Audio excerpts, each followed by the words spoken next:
As a post-colonial writer and critic, Harris was way ahead of his time.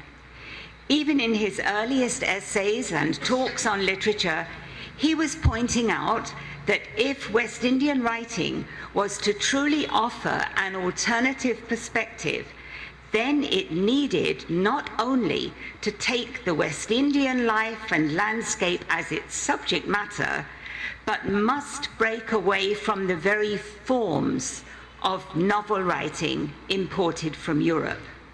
So in Harris's work, we can expect to find a revolution in the form of the novel. He dispenses with the linear format. He dispenses with a clear outline of individual character. He exposes the instability in the very words we use.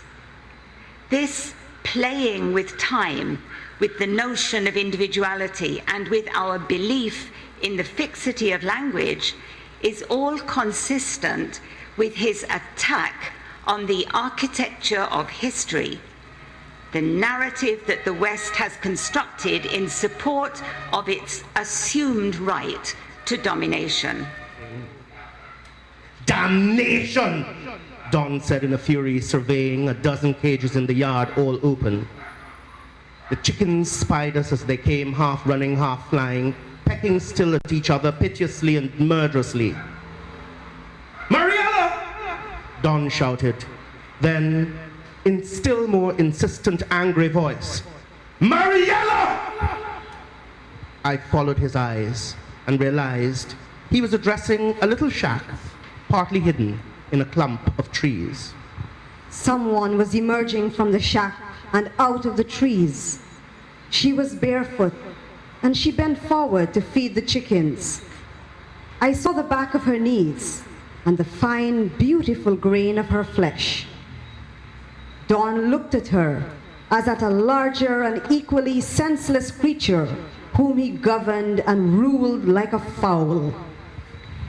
Harris's aim is to explore the psyche of the Guyanese people, and indeed the psyche of colonizer and colonized wherever it occurs.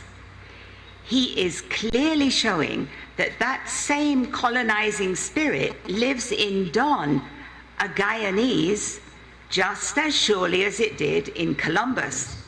An abstraction grew around him, nothing else. The ruling abstraction of himself, which he saw reflected nowhere. He was a ruler of men and a ruler of nothing. The sun rose into the blinding wall, and the river before him filling the stream and water with melting gold. He dipped his hands in, but nothing was there.